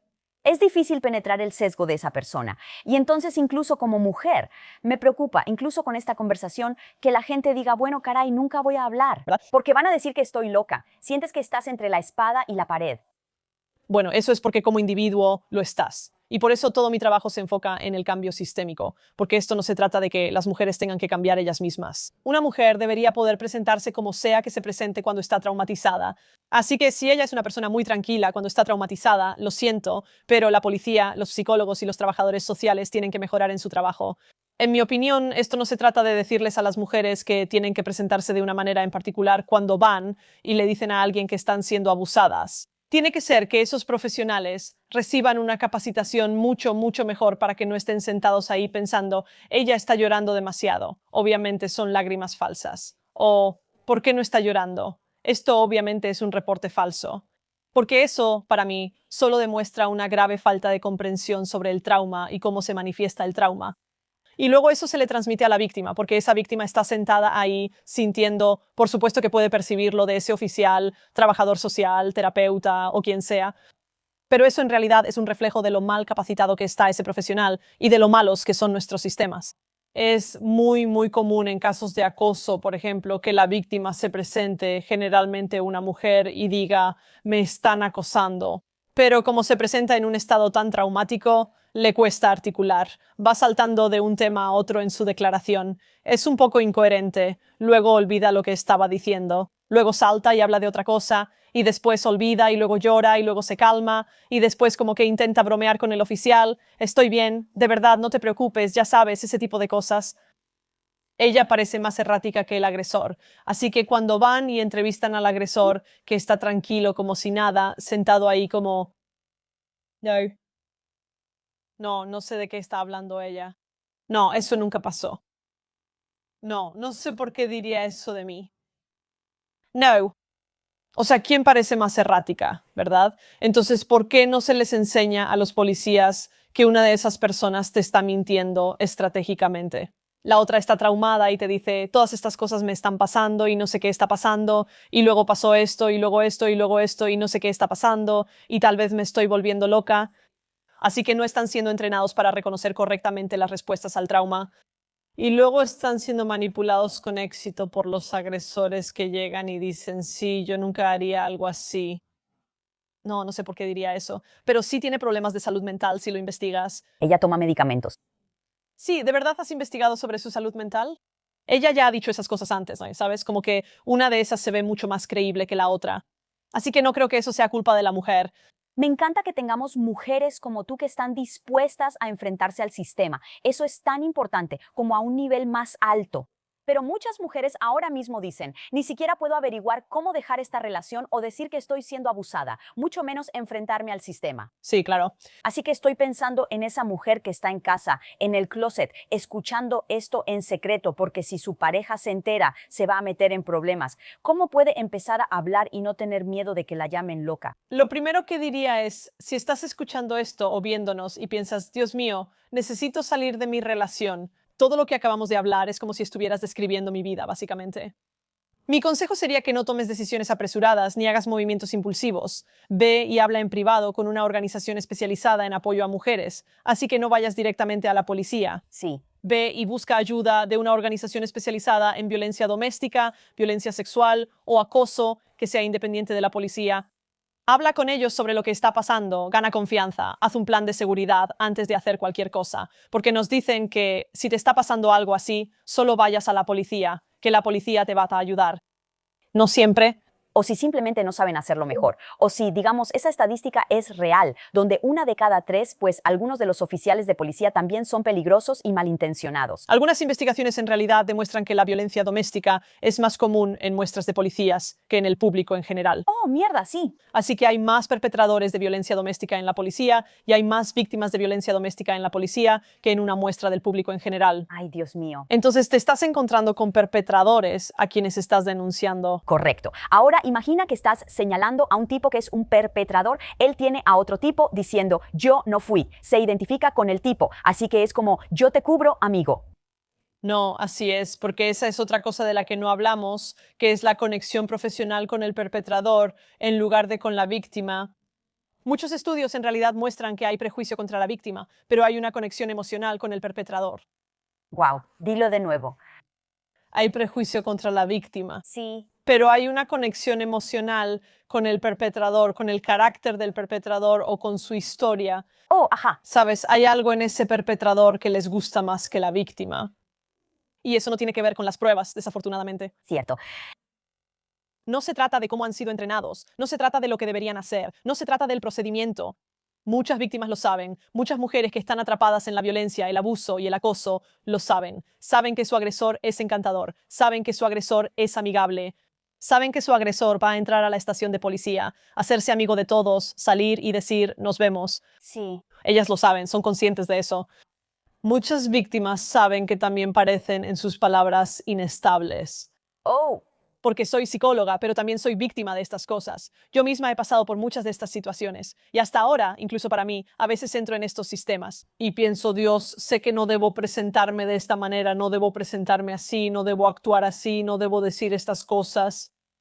No debería tener que sentirme así. Debería poder entrar a ese sistema y simplemente decir, esto es lo que me está pasando y necesito su ayuda. Pero desafortunadamente, llevo mucho tiempo en esto y sé que así no es como funciona esto. Es una de las razones por las que soy mentora de mujeres que están pasando por estas cosas, porque a veces acuden a mí y me dicen, creo que voy a denunciar. ¿Qué hago? ¿Cómo voy a manejar esto? ¿Cómo me va a ir? Especialmente cuando tienen hijos, porque cuando tienes hijos con un agresor, cuando sales de la violencia doméstica, en realidad nunca sales de la violencia doméstica hasta que esos hijos son adultos, y aún así sigue siendo bastante difícil. Sí, entrevisté a un psicópata y básicamente dijo que sabía exactamente cómo manipular el sistema judicial. Y él entró con un cargo enorme y decía, yo sabía que si me peinaba el cabello hacia un lado, me ponía un buen traje y hablaba bien.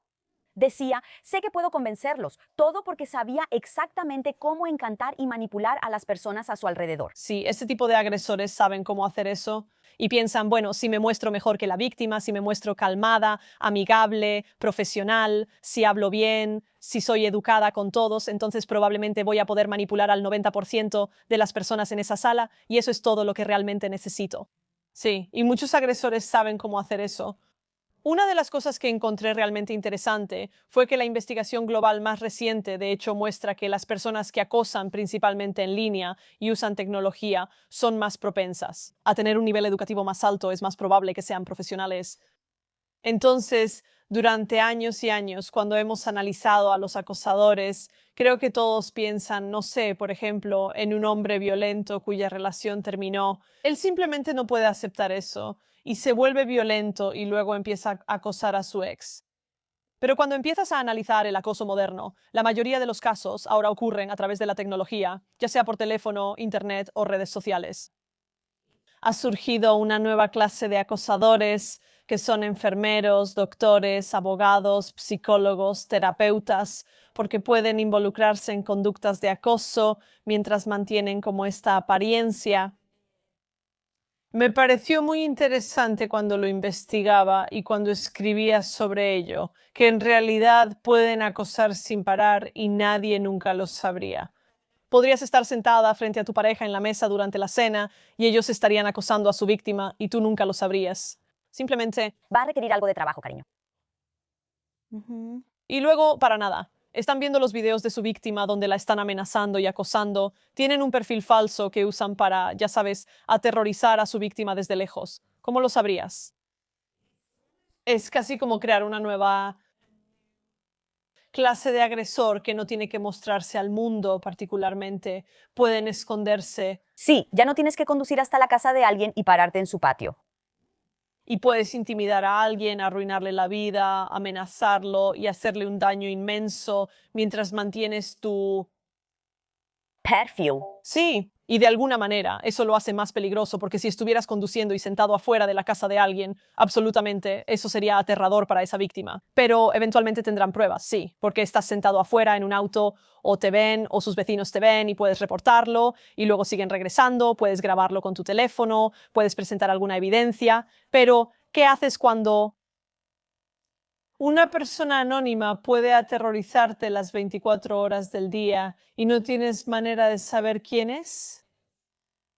Es aterrador que tengamos que preocuparnos por algo así, alguien que no conocemos, alguien que nunca hemos conocido. Y al mismo tiempo he escuchado que el hombre más peligroso que conocerás es el hombre con el que estás casada. Sí, Y por favor dime si crees que esto es incorrecto, pero cuando pienso en hombres versus mujeres y pienso en el abuso doméstico y cosas así, sí. una mujer, voy a suponer, tiene cosas como la culpa, la vergüenza y el bochorno.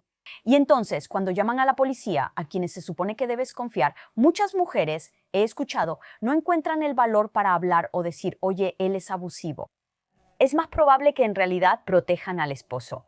Y eso casi le da la oportunidad al hombre de volver a intervenir y decir, ¿ves? Ella es la inestable. Sí, y mira, parte de eso tiene que ver con cómo nos socializan desde que nacemos, porque como niñas nos socializan para ser amables, agradables, educadas y cuidadosas, y cuidar de los demás y asegurarnos de que nadie salga lastimado y nadie se sienta excluido. Nuestro condicionamiento, básicamente, hace que nos comportemos de una manera determinada. Y se nos enseña de una manera que significa que se supone que debemos poner a los demás primero y que debemos preocuparnos por el impacto que tenemos en otras personas. Yo guío y apoyo a muchas mujeres que se sienten culpables por haber tenido que ir a la policía porque su ex las violó, las acosó o las golpeó y aún cargan con esa culpa. Incluso cuando han sido declarados culpables, incluso cuando están en prisión, aunque su ex intentó matarlas, ellas todavía se sientan frente a mí y me dicen, ¿crees que hice lo correcto? Sabes, como que debe ser muy difícil para él, su vida debe ser muy dura en prisión y pues su familia no le habla, perdió su trabajo porque yo fui a la policía. Tienes que trabajar mucho para deshacer esa socialización de espera un minuto, tienes derecho a una vida segura. Las decisiones de ese hombre fueron suyas. Tú no causaste que él se comportara de esa manera. Al final tuviste que decírselo a alguien porque estabas en riesgo de morir. Tuviste que decírselo a alguien, esto no es tu culpa, esto no es tu responsabilidad, tú no eres responsable de esto, él es completamente responsable de esto. Pero aún puedes trabajar con mujeres que dicen, ya sé, pero a veces me pregunto cómo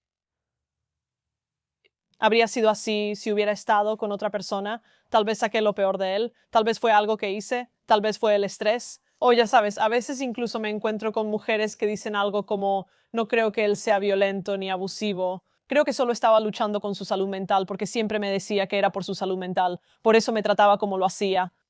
Y esa es otra cosa importante que también tienes que desentrañar, porque a las mujeres se les ha socializado para preocuparse por la salud mental de los demás y el impacto que tiene en ellos. Así que incluso cuando están sufriendo e incluso si las están golpeando, atacando o lo que sea que les esté pasando, todavía piensan, sí, pero él podría estar realmente luchando con su salud mental y es mi trabajo como su pareja cuidarlo. ¿Qué clase de esposa soy si lo dejo ahora que tiene problemas de salud mental? Es especialmente eficaz cuando los agresores amenazan con suicidarse. Oh, sí. Así que dicen cosas como, no puedo vivir sin ti, nena. Si alguna vez me dejaras, me mataría. Si le dices a alguien, me mataría. No podría vivir sin ti. Me moriría si me dejaras. Y entonces la mujer dice, Dios mío, si alguna vez lo dejo o le cuento a alguien lo que ha hecho, él se va a matar y va a ser mi culpa. Ese nivel de gaslighting hacia ella, ese nivel de manipulación emocional es, primero que nada, increíblemente dañino para ella, porque entonces ella asume la responsabilidad de todo, Así es. de lo que él hace. Y, sabes, se necesita mucho para que los profesionales puedan acompañar a esa mujer de forma segura y decirle, él te está manipulando. Las amenazas de suicidio son una gran señal de alerta, ya sea tu mamá, tu papá, tu pareja, tu ex o tu mejor amigo. O, ya sabes, incluso he visto casos de acoso donde el acosador amenaza con suicidarse si la víctima no le responde. Así que están tratando de llamar su atención, tratando de que hagan algo, y luego el acosador básicamente dice, si no me respondes, si no haces lo que quiero que hagas, me voy a matar. Aquí viene una verdad difícil de aceptar. Entrevisté a alguien llamada Bosma St. John y está saliendo con este tipo. Es una relación muy tóxica. Terminan viviendo en diferentes países por una razón durante un par de meses y ella sale con sus amigas y él es un hombre muy celoso y le dice, no te vayas, no te vayas, me voy a matar si te vas. Sí, Ella llega a casa. Son solo 3 mensajes de voz. Y el primero es, ¿vas a ir? Te dije que me voy a matar si vas. Segundo mensaje, te dije que lo voy a hacer. Si no contestas el teléfono, lo voy a hacer. Tercero, estoy en el puente, estoy a punto de saltar. Saltó sí, y se suicidó. sí. Pero ese es el acto final de abuso. Lo siento, pero esa fue su decisión. Eso fue un acto de abuso. Esa es una persona que quiso que el legado de su vida fuera un acto final de abuso hacia esa mujer, algo que ella nunca, nunca olvidará. Significa que pueden abusar de ellas para siempre. Siempre podrán usar eso en su contra. Esa mujer siempre se sentirá responsable de eso. Entonces, ya sabes, otra cosa que creo que es muy importante es que cuando las mujeres han estado en estas situaciones donde su pareja abusiva amenazaba con suicidarse y luego realmente se suicidó, en lugar de que la narrativa cambie y sea como, Dios mío, eso es terrible para ellas, deberías haberte quedado en casa. ¿Por qué no lo tomaste en serio? Debería ser como, no, ese es el acto final y definitivo de abuso, echarte toda la culpa y hacer que todos te culpen por su muerte. Me encuentro con esto más seguido de lo que quisiera admitir cuando trabajo con mujeres y ellas dicen, lo hicieron, se suicidaron, dijeron que lo harían y luego lo hicieron. Y ellos decían cosas como, si te vas con alguien más, me voy a matar. Si te casas con ese nuevo chico el próximo fin de semana, me voy a matar. Si me dejas, me voy a matar. Y luego lo hacen. Y en realidad me pregunto cómo se verían esas estadísticas, porque estamos empezando a ver investigaciones en este momento sobre la cantidad de mujeres que se suicidan en situaciones de violencia doméstica, donde intentan decírselo a la policía, intentan decírselo a todos, que están totalmente atrapadas en la violencia doméstica y luego ponen fin a sus vidas. Así que hemos visto muchas más investigaciones en eso. ¿Tienes alguna estadística sobre eso ya? Sí, se han publicado 2 informes en los últimos 12 meses en el Reino Unido que los están analizando y son significativamente más altos de lo que pensábamos. Lo que pasó fue que hay un grupo de investigadores en el Reino Unido que se están especializando en esto en este momento y están revisando todos los suicidios de mujeres en los últimos X años. ¿Cuántas de esas mujeres se sabía que estaban en situaciones de violencia doméstica en ese momento y habían revelado repetidamente, denunciado, intentado buscar ayuda y luego se suicidaron? Pero el otro lado de eso también es interesante. ¿Cuántos suicidios son de los agresores en los que se cumplió una amenaza abusiva. Me encantaría ver esos números. Sería una estadística fascinante. Y la razón por la que realmente quiero sacar ese tema y esa historia creo que es importante porque pienso que la gente necesita escuchar que él podría llegar a hacerlo. Sí, Exacto, él podría realmente ir y suicidarse. Aún así, no es tu maldita culpa. no, no lo es. Y ese es el punto, que no deberíamos ser responsables de las acciones de otras personas.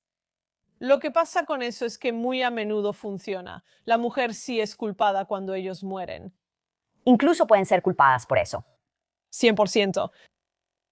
Sí, 100%. O sea, en mi cabeza pensaba que la mujer se culpa a sí misma, pero nunca pensé en que otras personas la culparan. La familia de él la culpa. Los amigos la culpan. Incluso sus propios amigos y familia la culpan. Los profesionales la culpan. Funciona. Es una táctica exitosa. Es como, eso es lo que digo. Es como el acto final de abuso que se quedará con ella para siempre, porque entonces tiene que enfrentarse a todos diciéndole, ¿por qué no le ayudaste? ¿Por qué no hiciste algo? ¿Los profesionales la culparán diciendo eso?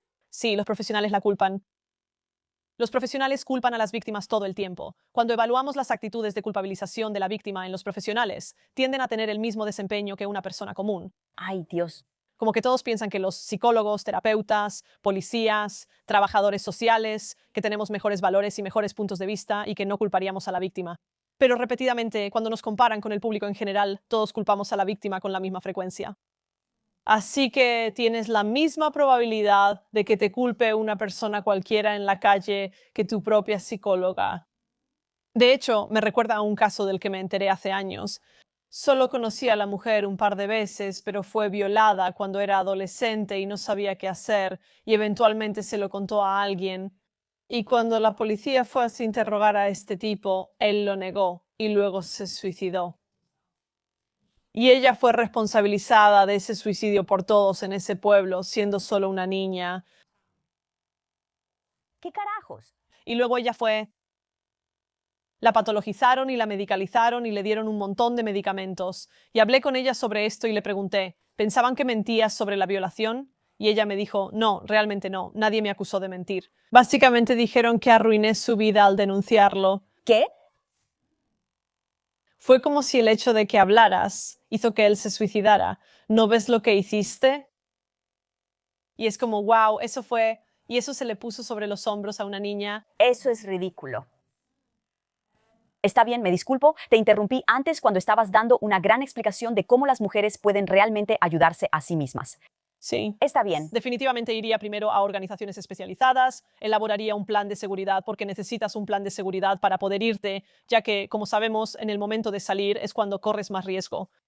Así que, desafortunadamente, por terrible que sea, en ese momento corres el mayor riesgo de ser atacada y el mayor riesgo de ser asesinada. Así que, para algunas mujeres, como una mujer a la que yo guío y que es experta en planes de seguridad, y ella me estaba contando esta semana que trabajó con una clienta suya con quien logró hacer un plan de seguridad exitoso para sacarla de una relación muy, muy peligrosa. Y uno de los elementos del plan de seguridad fue sacar todas las armas de la casa en secreto antes de ese momento. Ella se fue porque había anticipado que su esposo le dispararía porque ella estaba en Estados Unidos y él tenía acceso a varias armas en la casa.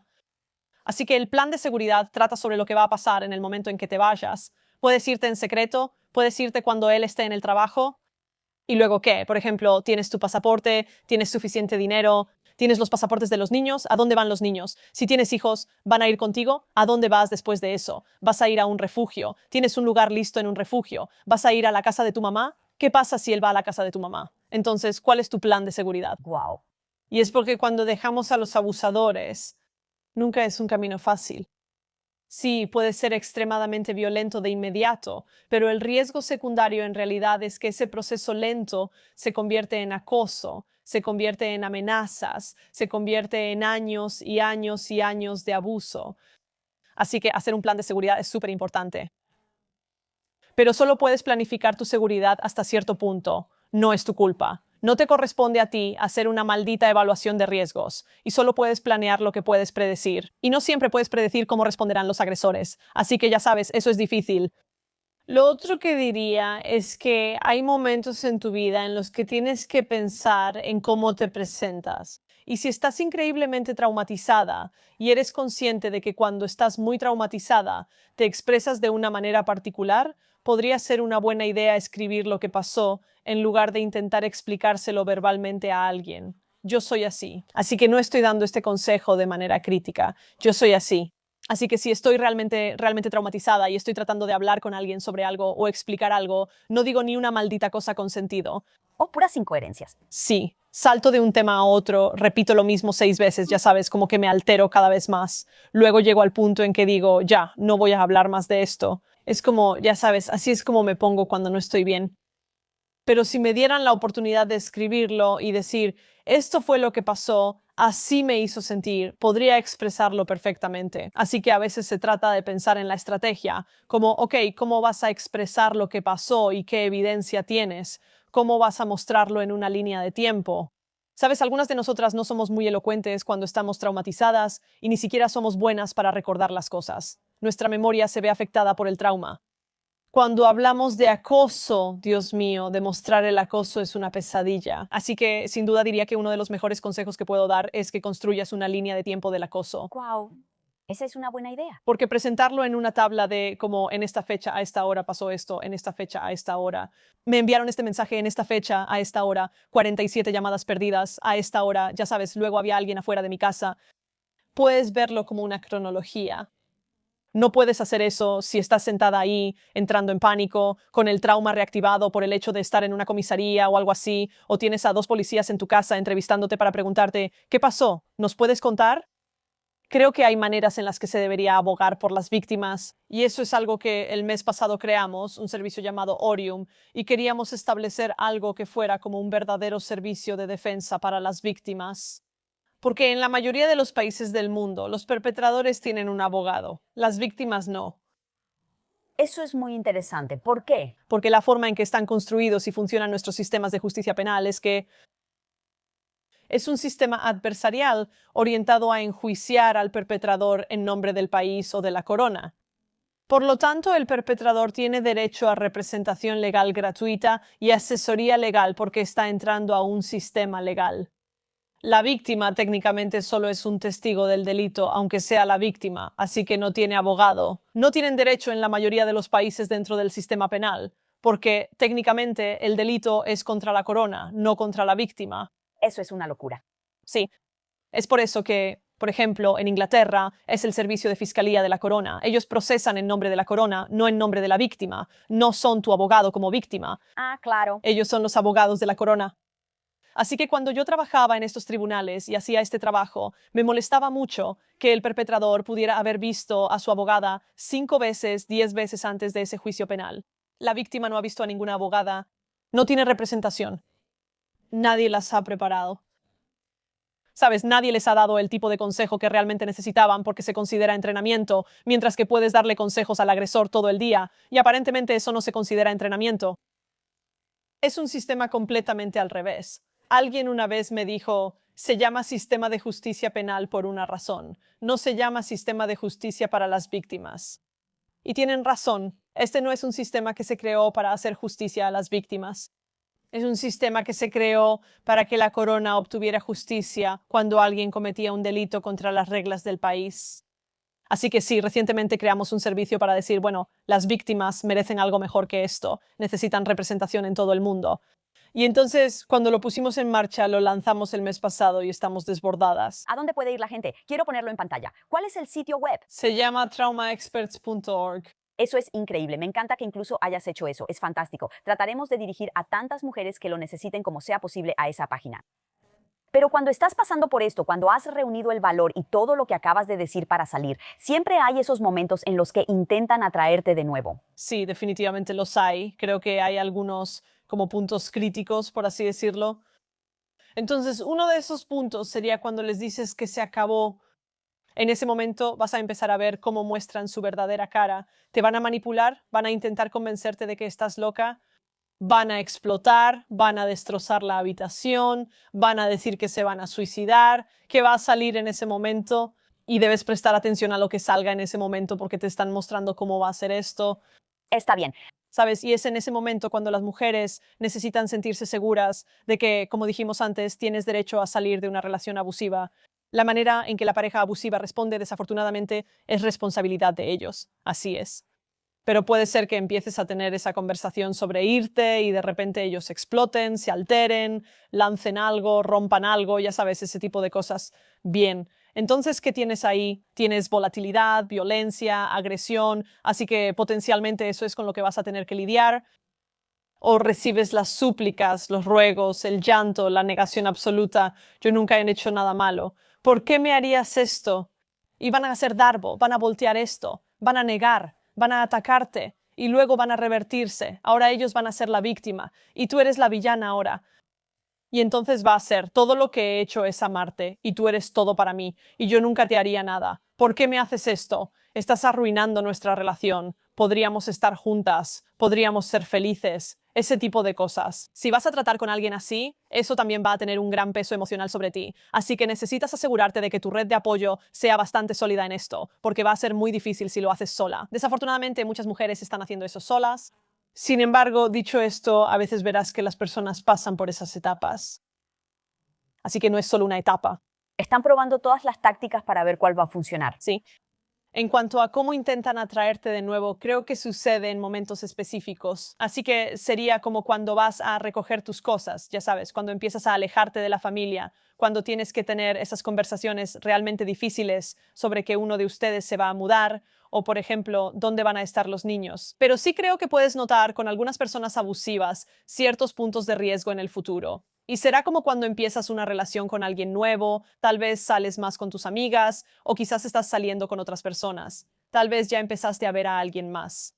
Sabemos que, por ejemplo, con el acoso, mucho acoso ocurre alrededor de ese momento. Es donde el agresor comienza a vigilarlas, a observarlas, a seguirlas, empezar a investigar a esta nueva posible pareja, luego a acosarla, a acosar a su familia. Porque, ya sabes, hay bastantes casos de acoso donde la acosadora en realidad se obsesiona más con la nueva pareja, no necesariamente con su ex. ¿Eso es más probable en un hombre o en una mujer? De hecho, la investigación muestra que ambos. No sabía que ibas a... Decir eso, está bien. Sí, así que hay bastantes casos cuando ves las estadísticas donde si es una acosadora y la víctima es una mujer, hay una buena parte de esos casos donde no están acosando a su exnovio, sino a la nueva pareja. Sí, eso fue lo que me hizo pensar que no puedo imaginarme a muchos hombres acosando al nuevo novio de su ex. Sí lo hacen, algunos de ellos, pero no creo. Creo que en los casos que he leído llegan a los golpes más rápido. No es tan encubierto, Sí. pero de nuevo el acecho de las mujeres es más encubierto. Así que podría ser solo eso. Ese es el patrón. Sí. Has hablado mucho al respecto. Me encanta la idea de que realmente creas en algo, que realmente sientas que esto está frenando a las mujeres y por eso tienes que alzar la voz. Sí, Creo que al alzar la voz sí hay consecuencias por hacerlo. sí. Y para ti, escuché que después de publicar tu libro, Why Women Are Blamed for Everything, recibiste más de 10,000 amenazas de muerte y violación en solo 4 días. Sí, así fue.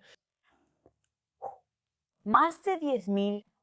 Era como yo, tendrías que haberlo visto para creerlo. Era como imaginar ver tus notificaciones actualizándose constantemente. Era así, pero todo era violencia, era interminable, era así, era aterrador. Pero era porque mi libro y mis fotos habían sido puestos en un conjunto de foros tipo MRA ¿Qué son los foros MRA? como activistas por los derechos de los hombres. ¿En serio? Sí. Y también foros de incels como los de la manosfera. Entonces, cuando salió el libro y luego fotos mías y todos mis datos de contacto se publicaron en esos foros y luego me atacaron en masa. Nunca había visto algo así.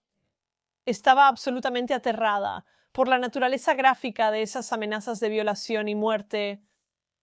Eran aterradoras. Y, sabes, ya había pasado por cosas en mi vida personalmente, pero nunca me habían enviado descripciones tan gráficas de lo que los hombres querían hacerme. Y eran cosas que ni siquiera había considerado que existieran. Lamento mucho que tuvieras que pasar por eso. Es absolutamente horrible. En nombre de cada mujer que nos está viendo, queremos agradecerte por tu valentía al alzar la voz. La mayoría de las personas no recibe una reacción tan extrema, obviamente, pero muchas mujeres, sin embargo, sufren represalias de parte de su pareja una vez que se van y hablan y están siendo amenazadas, ¿verdad? Todo lo que hemos estado diciendo. Así que aunque la gente no necesariamente tenga esos 10,000, creo que uno de los grandes miedos que muchas mujeres tienen es, si hablo, ¿cuáles van a ser las consecuencias de hablar? Y creo que eso hace que muchas mujeres permanezcan en silencio. Sí, así es. Así que, amiga, que puedas alzar la voz y seguir haciéndolo incluso después de recibir amenazas, te hace increíblemente valiente. Si una mujer en casa está escuchando ahora mismo y quiere un poco de esa valentía para poder alzar la voz, tal vez solo para expresar que una persona en su vida está siendo peligrosa o potencialmente la está amenazando, ¿qué consejos puedes dar sobre cómo manejar esa situación? Está bien. Lo primero que quiero decir sobre eso, si alguien está viendo, es que puede parecer que soy valiente, pero no lo soy. Y que cada cosa que he seguido haciendo la he hecho con miedo. Y he tenido que superar el miedo. Y supongo que desde afuera sí parece valiente, pero si vivieras en mi casa y estuvieras en mi vida, sabrías que me derrumbé varias veces. Mi salud se deterioró. Estaba aterrada, no salía de la casa, tenía ataques de pánico cada vez que daba un discurso. Sabes, me estaba escondiendo, se me caía el cabello. Estaba realmente enferma, de verdad, luchando muchísimo. No lo hice por ser valiente o atrevida, probablemente lo parezca. Pero Haz una pausa ahí entonces. Entonces, lo que estás a punto de decir importa aún más. Porque, para ser honesta, si simplemente dijeras, la verdad no me importa, solo digo lo que pienso, otras mujeres dirían, bueno, yo no me siento así. Así que el hecho de que hayas dicho todo ese preámbulo de cómo te sentías y que has tenido que levantarte una y otra vez, creo que ahora en realidad tiene aún más peso. Así que sí, lo aprecio. Creo que es importante ser auténtica porque he estado en la misma situación que la mayoría de las mujeres que me siguen, que dicen, tengo que decir algo, pero me da demasiado miedo. Y yo digo, sí, igual. sí, claro. Así que ahora la gente dice, está bien. Bueno, si la doctora Jessica tenía miedo, entonces tal vez yo también puedo hacerlo. Sí. Esto tiene mucho peso. Me encanta. Está bien. Sí, correcto. Entonces creo que es que debes confiar en ti misma. La razón por la que sigue ahí y no va a desaparecer es porque tiene que hacerse. Si reprimes esos sentimientos y esos pensamientos para siempre, te harán daño. De verdad creo que si guardamos algo y no lo validamos para nosotras mismas, nos haremos daño. Así que tiene que haber casi como una decisión que tomes de que sí, probablemente habrá repercusiones por decir la verdad o denunciar a mi pareja o contarle a alguien lo que realmente pasó o decir la verdad sobre algo. Pero tienes que enfrentarlo, tienes que hacerlo, aunque dé miedo. Y a veces tienes que aceptar que lo que tienes que decir no va a caer muy bien. Y no siempre tienes que complacer a todos. No estás aquí para mantener a todos felices. Tienes que tener lealtad contigo misma, con tus valores, con tu sistema de creencias y con lo que te pasó. Y si algo te pasó cuando eras más joven y nunca has podido hablar de ello, entonces hazlo por la versión más joven de ti misma. Tienes que honrarte a ti misma de alguna manera. Y cada vez que solo lo reprimimos y lo reprimimos y lo reprimimos, no creo que estemos siendo auténticas con nosotras mismas. Y luego luchamos cada vez más con quienes somos, nuestra identidad y lo que realmente pensamos. Nos volvemos una sombra de nosotras mismas. Así que llévame con ellas. Un momento. La doctora Jessica está llorando por todo lo que está pasando. Estás recibiendo amenazas de muerte, acoso.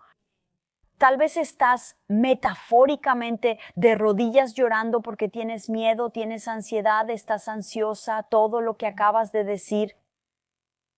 ¿Qué piensas en tu cabeza para poder levantarte y hablar? Porque en ese momento en el que realmente te sientes rota, es muy difícil mantenerte leal a ti misma porque tus sentimientos solo quiero sentirme mejor. Entonces, ¿cuáles son un par de cosas que pasan por tu mente que te hacen volver a levantarte y abrir tu voz otra vez? Porque eso es lo único que quiero asegurarme de que las mujeres nunca hagan, volver a silenciarse. Lo primero que diría, como cuando estoy en esa situación y porque realmente vivo mis valores de antipatología, es que cuando estoy tan angustiada, tengo que permitirme estar angustiada. Está bien. Yo no trato de reprimir eso. Estás sintiendo tus emociones por una razón. Si estás absolutamente aterrada y estás llorando y piensas, Dios mío, ¿qué hago? Esto es aterrador. No sé qué hacer. No reprimas eso. Tienes que validarlo. No puedes reprimir eso porque eso tampoco ayuda. Así que, en general, si me siento muy deprimida o si me siento muy traumatizada por las cosas que estoy pasando, no intento reprimir eso. Tengo que dejar que esos sentimientos me atraviesen. Y eso puede durar horas, días o incluso semanas. Así que literalmente solo te permites sentir hasta que estés lista para dar el siguiente paso. Sí. Interesante. Yo me doy un plazo. Me digo, Lisa, tienes permitido sentir esto por un día. Por un día puedes hacer lo que quieras. Llora, grita, come helado, lo que sea, y al día siguiente te levantas de nuevo. Eso realmente me ayuda a levantarme otra vez. Sí, puedo ver eso. Y creo que eso funcionaría muy bien para muchas personas. Creo que una vez me di un plazo, pero fue mucho más largo que el tuyo. Me dije a mí misma, porque realmente estaba luchando mucho, y decidí que iba a seguir adelante. Me iba a permitir sentir esto y ver a dónde me llevaba. Voy a empezar a escribir en un diario. Voy a escribir. Voy a dejarlo salir. Y luego, el próximo año, voy a abordar esto desde un ángulo completamente diferente y voy a buscar diferentes tipos de soluciones que aún no he probado. Sí, eso es genial. Y eso fue lo que hice. Y realmente funcionó muy bien. Así que, de alguna manera, me puse una especie de plazo. No creo que pueda ser tan disciplinada como tú. Si me dijera, Jess, solo tienes un día, esa otra parte de mí diría, no, Vete al diablo. no, Sí. un día no es suficiente. No me das un plazo y siempre encuentro que en esos momentos en los que te sientes realmente hecha pedazos, es tan difícil intelectualizar, ¿verdad? O sea, y traté de hacerlo. Sí, algunos días. De verdad traté de decirme, está bien, Lisa, recuerda todos los libros que has leído y en ese momento solo quiero maldita sea llorar. Y así que incluso esos pequeños colapsos, gracias por mencionarlo porque creo que eso le da esperanza a la gente sobre esos pequeños pasos que pueden dar. Y como que regresar a ello desde una perspectiva diferente, con un ángulo distinto, viendo otras cosas, te lleva a la acción. Sí, Y creo que entrar en acción es lo que le permite a una mujer sentir que está recuperando su poder. sí, eso me gusta mucho. La otra cosa que uso es algo de la terapia centrada en soluciones que utilizo con mis clientas, pero también lo uso conmigo misma. Y es una pregunta que te haces a ti misma. Se llama la pregunta milagrosa. Y es como si mañana me despertara y todos estos problemas estuvieran resueltos, como si todo estuviera mejor y hubiera ocurrido un milagro mientras dormía, ¿qué tendría que haber cambiado? Así que mañana me despierto y me siento completamente bien. ¿Qué tendría que haber cambiado? El punto de la pregunta milagrosa es que a veces, cuando estamos luchando por ver una salida y no podemos pensar en una solución, es porque estamos dando vueltas y vueltas y vueltas alrededor de los sentimientos. Pero si decimos, está bien, pero si mañana todo hubiera cambiado y todo fuera diferente y yo me sintiera mucho mejor, ¿qué milagro tendría que haber ocurrido mientras dormía? Y en general la gente puede responder esa pregunta. Dicen, eso es obvio, estaría libre de deudas. Sí. Y tú dices, correcto. Ese es el problema. Entonces, a eso me refiero, ya sabes, o la gente dice, bueno, obvio, yo lo habría dejado. Está bien.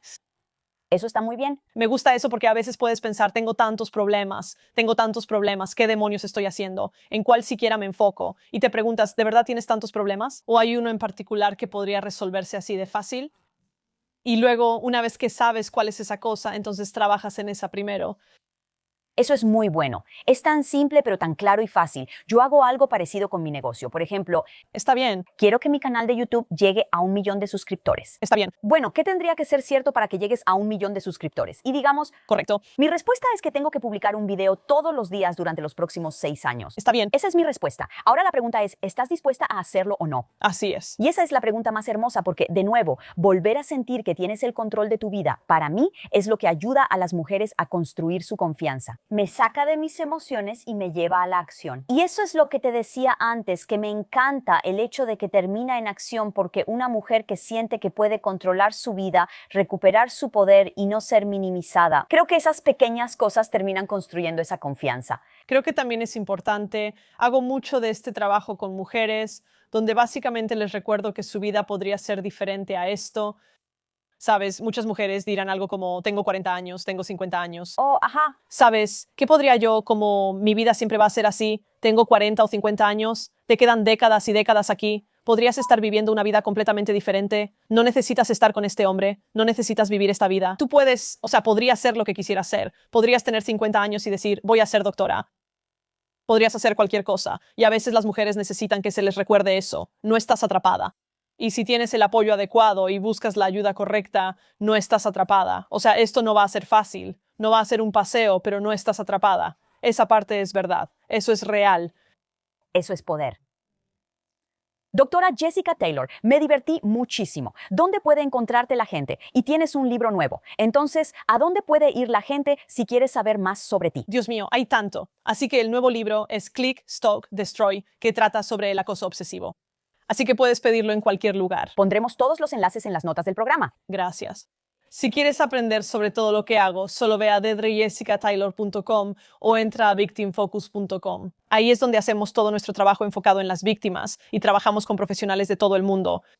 Y luego tú y yo hablamos un poco sobre nuestro servicio de defensoría de víctimas que creamos, y eso es simplemente traumaexperts.org. Y trabajamos a nivel global, lo cual es súper emocionante. También estoy como Dr. Jess Taylor en todas las plataformas. Increíble. Pondremos todos los enlaces en las notas del programa. Muchas gracias. Chicas, es muy importante que vengan a Women of Impact y que puedan irse con herramientas y tácticas para que nunca sientan que han tenido que sacrificar, entregar su confianza o su poder. Porque seamos honestas, absolutamente merecen y tienen la posibilidad y la capacidad de levantarse cada vez que caen. Así que hoy, realmente espero que hayan tomado todos esos malditos consejos de oro y hayan aprendido cómo levantarse de nuevo. Chicas, si no están suscritas, denle con todo al botón de suscribirse. Hasta la próxima, sean la heroína de su propia vida. Paz.